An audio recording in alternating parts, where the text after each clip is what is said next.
vortex.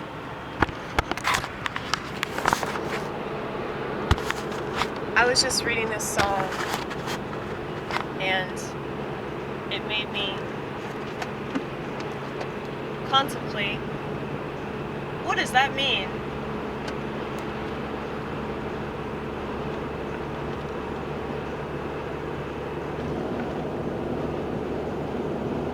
I think that's the whole purpose of reading the Bible. A lot of people look at the Bible like it's some sort of history book, or they look at it like it's a playbook, you know? Much like the Freemasons and the NFL have a playbook.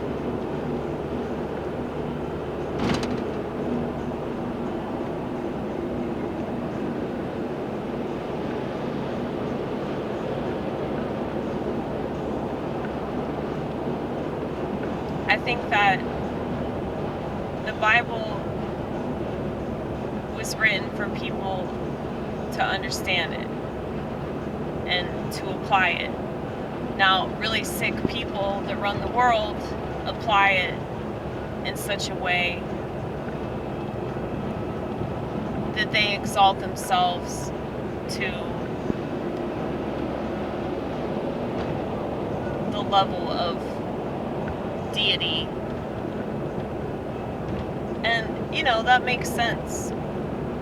You see people do that in authority all the time, which is why people like me are against authority figures.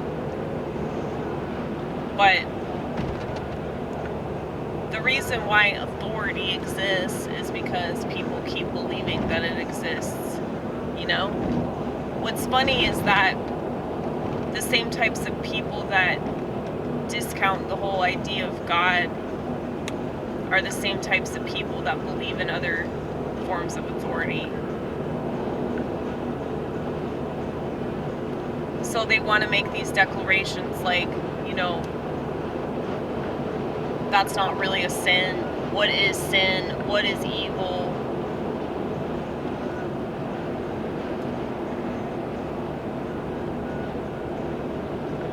But obviously people need some kind of explanation. Otherwise they wouldn't turn to things like psychiatry. They wouldn't turn to science. So people are desperate for an explanation. But those of us that continue to ask questions, it's like we'll never be satisfied with any answer that we get. Which I guess is why I love my religion so much, because there's so much mystery to it.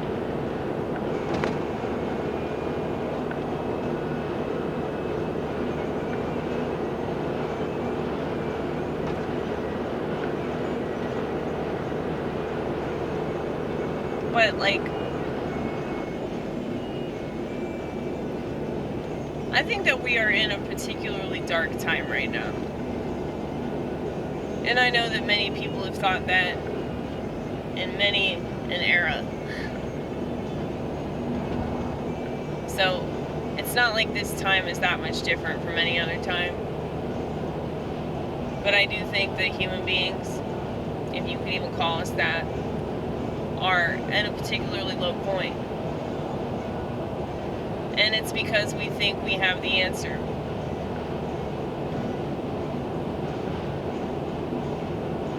And I see religious people do this too. They obsess about certain Bible phrases. I don't think that's the point. I think if you're obsessing about it, that's probably not good.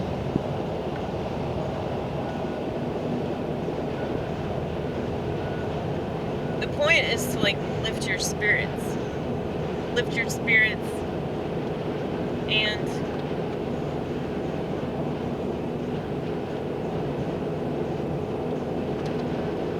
be heightened and enlightened, as I've previously stated. Because many people will take a conspiracy and it will depress them. They'll obsess about it, they'll get lost in it, and they'll just use it prove certain things. And I know that I can be guilty of this too, but the difference with me is that I can pull myself out of these traps.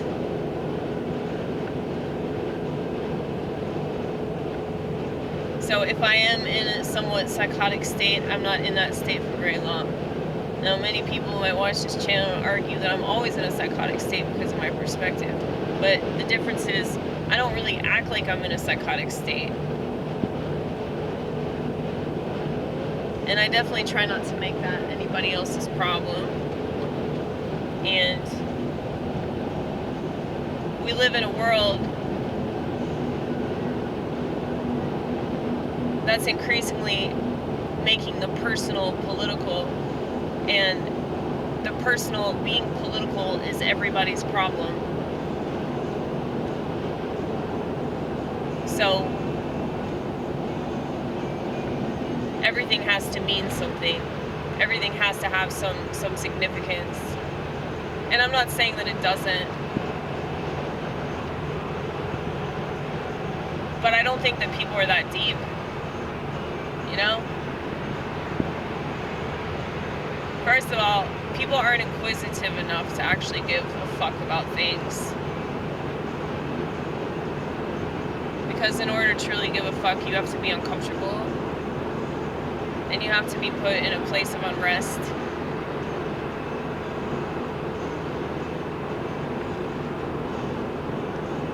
But I can tell when I'm going off the deep end and I need to take a step back, or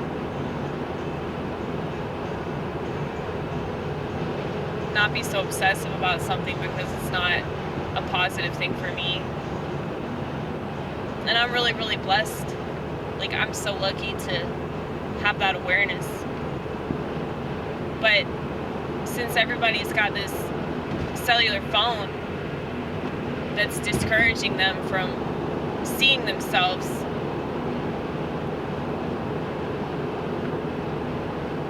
like, I always forget that. I don't know how I forget that, but I do. When I see some of the things that people are saying online, I'm like, how could they think that this was appropriate or necessary? But then I remember, oh yeah, they have a cell phone in their pocket all the time. And so they see something and they comment. There's no sense of acknowledgement, because there doesn't have to be. So, like, I think that the reason why so many people are addicted to their phones is because that's the way that society is now. So it's not just a personal addiction, it's a societal addiction. And if it's a societal addiction, what do they call that? A social contagion?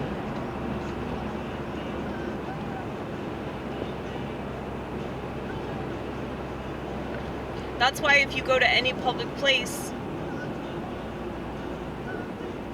pretty much everybody's on their phones, or they have a laptop or an iPad or something. Very seldomly will you see somebody with a book. Or they might just be fucking sitting there.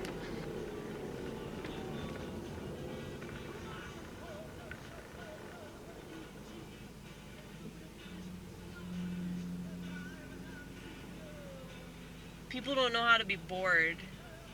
They don't know how to just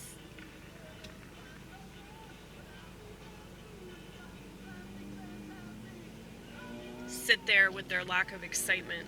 You know? They gotta find something to fester about. Because if they don't feel alive.